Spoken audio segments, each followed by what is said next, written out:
Oh. Look at that. Okay. Let's get in there. Seems usable now. Will you be right by yourself? Sure hope so. Get to it then. I'll be right here waiting for you. Yeah, that's what my last brother said.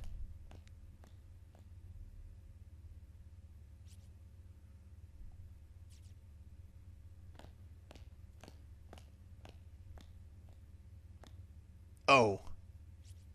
Wait, what? Oh, is it really you? You're alive, Korazaki. You too, man. You are a sight for sore eyes. Finally, someone else who isn't dead. Godforsaken place that this is. I was at my wit's end just now. Let me tell you, outside of this school, there's nothing but trees as far as the eye can see.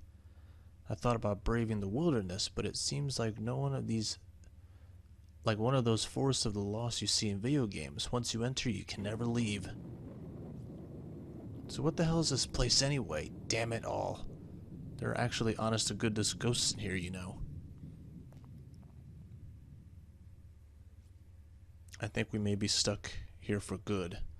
There's no way out for any of us. Did you see Misuki in the next room? She's dead. Yeah, I saw. It's pretty brutal. I just don't know how to handle this. I feel like there's a certain number of dead bodies a person is expected to see within his lifetime. And I swear the last thing is far surpassed my quota. And then he's fine. Just yesterday, Mizuki dumped... Oh, she just dropped him. Mizuki dumped her boyfriend after finding out that he was cheating on her with 3 other women. She's been really down about that all morning. So I sent her a stupid text messages during class to cheer her up. She seemed mad about it during the study hall. Okay, I'm sorry. I don't quite care, but whatever. She sent me a thank you message next period. I think I was actually able to lift her spirits just a little. Now, though, she's gone, killed by actual spirits. I guess it was those children. Oh,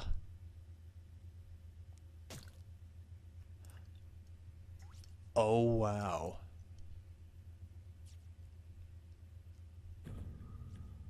Oh, shit. This guy really hate to hear him talk. Why is he crazy? Oh, please fall down the pit. Please kick him into the pit. Oh, shit. Oh, shit.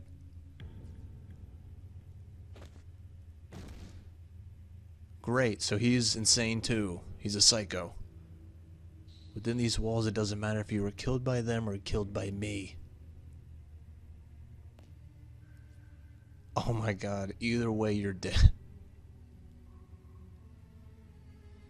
Wait, so now he decides to become a psycho?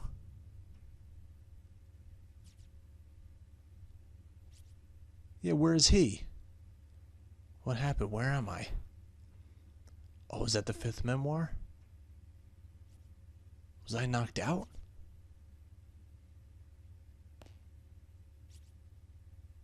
Yuka, are you there? I'm in the staff room. I wasn't allowed in the staff room. Hold on. Alright, let me save here.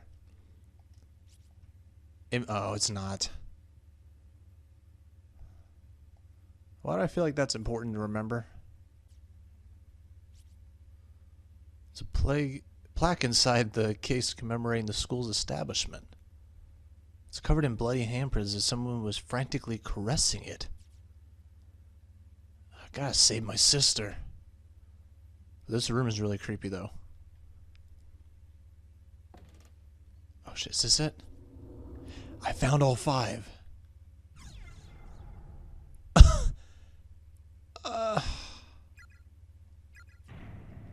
Alright, well you know what I gotta do. Save state it. Whoops. I like the music that came with it. Looks like I'll be dying soon, so I'm going to try to keep my fingers steady. Just this one last time. The bleeding never stopped, and I'm getting colder and colder. I can barely see. In the end, we never did find one another here. And unless you magically pop out of the shadows real soon, we never will. Mr. I've always idolized you. You constantly surpassed me in every way, always one step ahead no matter what we were doing. I kept telling myself that at some point I'd turn a corner and you'd be there. But I knew better. My brain knew better. My brain rejected that notion from the beginning. If I should dream in death, though, then I know I'm going to see you when I turn this next corner, like I've been praying all this time. We can beat up each other like we used to. And I'll never have to be alone again. Oh God, my head. Oh God. Waves of nausea and unbearable despair suddenly washed over Satoshi's entire body. Is this the ending I need? The next thing he knew, he was standing in the corner of an extremely narrow red room. His movements weren't his own, as if he was in the mind were disconnected from his body with no perception of surface or gravity or motion. After a sudden tip jarred his senses, he realized he was moving purely on nerve impulses, and with no direction or control.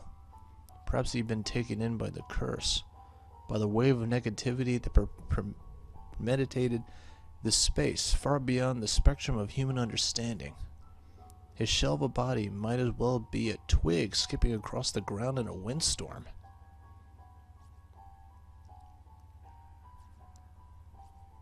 Without warning, his very sense of self had been completely destroyed, leaving him in a virtually lobotomized state. It seems that remnants of a man's tormented soul are indeed a thing best left untouched. For this dying message the curse it carries certainly had no trouble at all dismantling the essence of what was once a boy named Satoshi.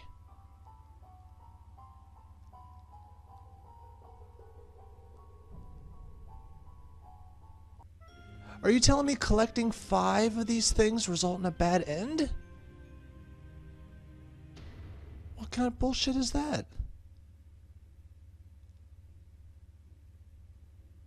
Wow. Bullshit. Okay. I thought maybe that would like trigger like super powers or some shit. I don't know. Stepped on glass. Chasing down the hidden. There's a bunch of these like stories around here. Over the course of several days, a series of incidents occurred within this town, in which young children disappeared one after another. Their whereabouts were ultimately discovered through police investigation, and said findings were very much a worst-case scenario. 3 of the missing children were found dead in a concealed room beneath Heavenly Host Elementary, officially unused through the school's history. The 4th missing child was thankfully still alive, quaking in fear on the ground, presumably only moments away from demise when police arrived. Capping off this nightmarish scene was an adult male member of the school's teaching staff who seemed to be in a state of confusion, and in his hands were a pair of bloodied scissors. Is that what was in his hand? Bloody scissors or a knife? A surviving elementary school student, after psychological counseling, gave official testimony fingering the scissored man as an abductor and a murderer. A staff member in question was officially charged with multiple counts of abduction and murder of minors, as well as the desecration of a dead. He was quickly taken to trial, where instantly pleas spared him from prison or death, but resulted in his compulsory admittance to a mental hospital. Interestingly, the perpetrator of these crimes was none other than the school's principal's own son, who was widely renowned for his juvenile personality. Due to a mental ailment of unknown origin, he began losing his ability to speak little by little during his years teaching at Heavenly Host. Once his speech was all gone, he began searching for alternate places of employment which occupied him for several months prior to the crime. The results of his endeavors were not favorable. However, most of his days were spent staggering idly through the streets. His reputation quickly degraded. Several months after his admittance to the mental hospital, he managed to slip past many of the nurses on duty and escape the premises. Immediately upon doing so, he made his way into the concealed basement room of Heavenly Host Elementary, where he took his own life by hanging. The 3 children he had killed by all Heavenly Host Elementary School students, but the one girl who was rescued from the gaping maw of eternal slumber was not. Following her close call, she and her family moved to another prefecture, far from memories of no doubt who have otherwise haunted them forever. Sadly, this was only the beginning of the misfortune that would hereafter plague the school, which had already earned itself many of unsettling rumor. Over the next few years, Heavenly Host would become a strange for countless incidents of rape, molestation, and suicide. With the students' registration and attendance dwindling at an alarming rate in response to these crimes, the school was eventually shut down. 60-year-old principal at the time had become infamous for as an eccentric who adorned his walls, doors, and furniture with incomprehensible graffiti. Even later, forensic analysis of the writings through his office would make little sense of his haphazardly scribbled enumerations. And the day after the school's closure date was finalized, this age eccentric threw himself from its roof. He broke his neck on impact, dying instantly. As you can clearly discern, a sordid history of the school is indeed awful, but there may be more to it than merely a series of unfortunate incidents. A power greater than any of us can comprehend may be acting as puppeteer from the shadows, maintaining an actual, tangible curse upon this property. And the key to it lies in with a sole survival. The girl who bore witness to the brutal murders and molestation of 3 children no older than she. The girl in the red dress, the one who got away. My investigation into the supernatural side of this horrific massacre is only just the beginning. Rest assured, I intend to make this a regular feature.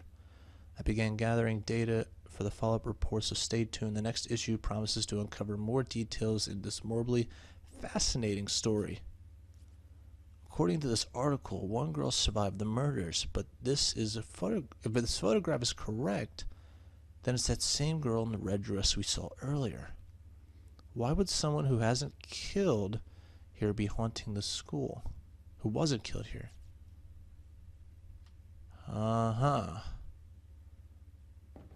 Well, he doesn't know it yet. Wait, hold on. There's a bloodstain cassette on the floor. It seems to be from a digital camera.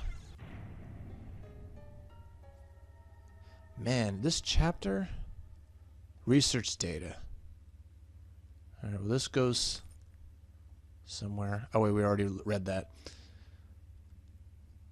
Oh man, I can't believe that kills you. That's such bullshit. I wanted a secret power. Anyway, my sister needs me. Looks like I'm locked in. Okay, to worry so much for another's well-being that torments you at the core. It's an exquisite stigma that afflicts the living and the dead alike. Fuck off. And you are? Her eyes are so cloudy like a dead fish. Damn. I am the spirit of a girl who died here. Okay. I'm really not sure how to respond to that. Happiness and unhappiness are linked. Whenever one attempts to gain good fortune with little effort, there is always a risk. What are you trying to say? Exactly. You and your friends have become trapped in the school because you performed the... Well, yeah, and messed it up. You mean that paper doll thing we all did? How did we mess it up? One of you chanted the phrase too many times or too few. The number of participants determines the number of repetitions that must be spoken. Ah, damn it. And somebody goofed.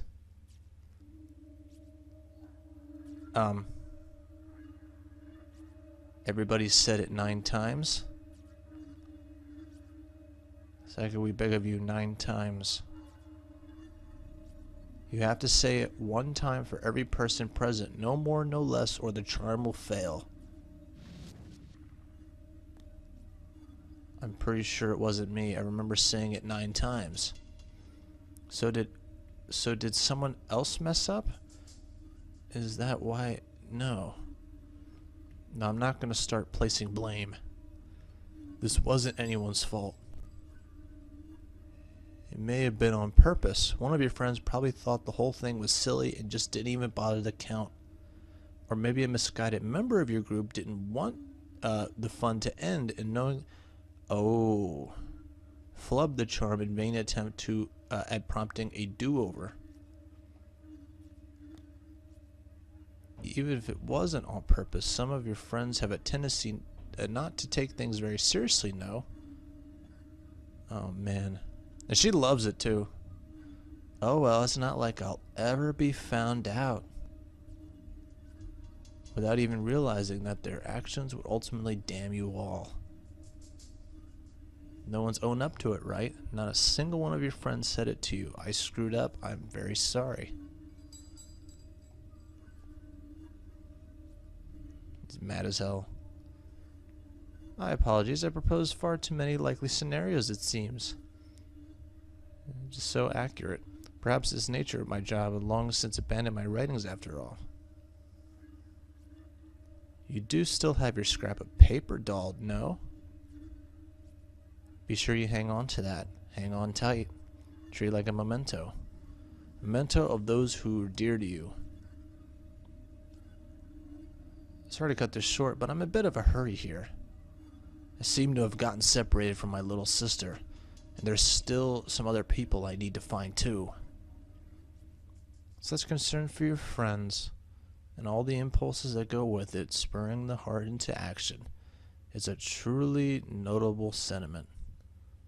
That's all the charms really are, you know. They all represent one's regards for other people. They're like microcosms of the soul. Whether it be love or hate, all you really need is truly strong emotion to set them off. Yeah, enough of your lectures, lady. What? Splendman's hook? What? He's burning up. It feels like my body's on fire? What the hell?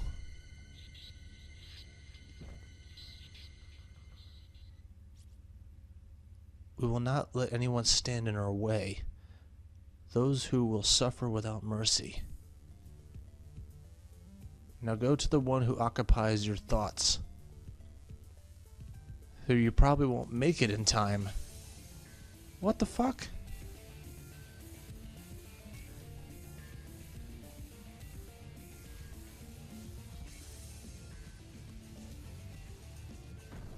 Wow.